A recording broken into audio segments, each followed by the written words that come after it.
अस्सलामुअलैकुम फ्रेंड्स, आप मेरे चैनल पर पहली बार आए हैं तो मेरे चैनल को ज्यादा से ज्यादा सब्सक्राइब करें, लाइक शेयर और कमेंट करें। सब्सक्राइब करके मुझे सपोर्ट करें। बेल आइकन का बटन दबाना ना भूलें ताकि आने वाली वीडियो की नोटिफिकेशन आप तक पहुंच सके। शुक्रिया।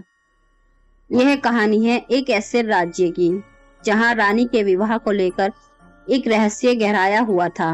एक ऐसी गुफा जो लोगों की कब्र बनती चली गई और एक ऐसी शर्त जिसे सुनते ही बहादुरों के कदम भी ठिठक गए। यह कहानी है साहस की, उस अंतिम परीक्षा की जहां हार का मतलब था अंधेरे में खो जाना सदा के लिए। बड़े राज्य की रानी जो अभी तक अविवाहित थी, उसके पीछे एक रहस्य छिपा था। रानी से विवाह की एक विचित्र और खतरनाक शर्त थी। राज्य में राजमहल के समीप एक विशेष स्थान था, एक पुरानी गुफा जिसे पूरे राज्य में सबसे डरावना स्थान माना जाता था। मान्यता थी कि जो कोई भी उस गुफा में गया वह कभी वापस नहीं आया। गुफा के बारे में कई बातें राज्य में प्रचलित थी। उसका वर्णन अभी तक के सबसे डरावने स्थान के रूप में किया जाता था और शर्त यह भी थी, जो भी रानी से विवाह करना चाहता उसे उस गुफा में जाना होगा। न सिर्फ गुफा में जाना होगा अपितु उसके अंत तक पहुंचना होगा।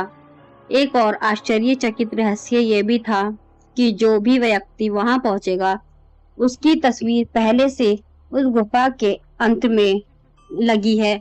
यह गुफा भली भांति जानती है कि उसके अंत तक का कौन पहुंचेगा और वहां तक वही व्यक्ति ही पहुंच सकता था। यही बात सबसे बड़ा रहस्य थी। इस शर्त को मानकर कई राजकुमार, योद्धा और साहसी लोग गुफा में गए, लेकिन वे कभी लौटकर नहीं आए।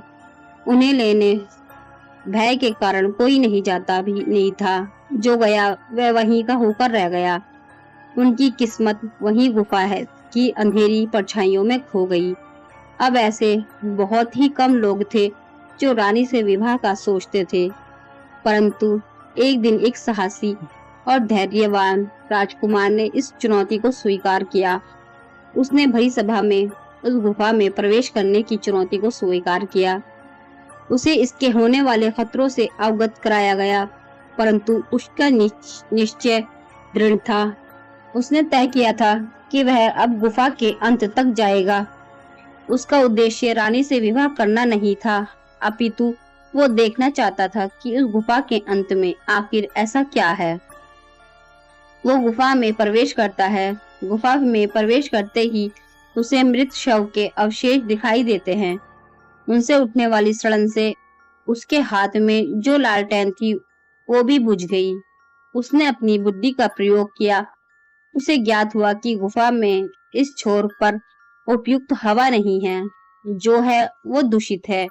इस कारण यही मृत्यु होती है। अंधेरे में उसे कुछ दिखाई नहीं दे रहा था। उसने अपने मुंह पर कपड़ा बांधा और तेजी से चलना प्रारंभ किया। जैसे तैसे वो आगे बढ़ा और एक छिद्र दिखाई दिया। वो उसके समीप गया। वहां उसे थोड़ा आराम मिला, प्राण वायु उसे मिली। अब और आगे बढ़ा। पक्षियों की चीखें, चमगादड़ों की झुंड, दीवारों से टपकता पानी और सन्नाटे की गर्जना उसे डरा नहीं सकी। वह अपने साहस और विश्वास के साथ आगे बढ़ता रहा। अंत में वह एक ऐसे स्थान पर पहुंचा जहां से आगे कुछ दिखाई नहीं दिया। यही था इस गुफा का अंत। उसी दीवार पर एक बड़ी तस्वीर थी जो उसे अपनी धुंधली आंखों से दिखाई दी। अभी उसे कुछ दिखाई नहीं दे रहा था क्योंकि अंधेरा था, साथ ही उस पर मिट्टी की परत भी। उसने उस तस्वीर को दीवार से निकालने की कोशिश की और वो उससे में सफल हुआ। जैसे ही उस दीवार से तस्वीर निकली, प्रकाश की से उसकी आंखें चौंधिया गई। तस्वीर के पीछे कोई दीवार नहीं थी, यही प्रकाश को रोके खड़ी थी। उस वीर ने उस तस्वीर को देखा। वो आश्चर्यचकित रह गया।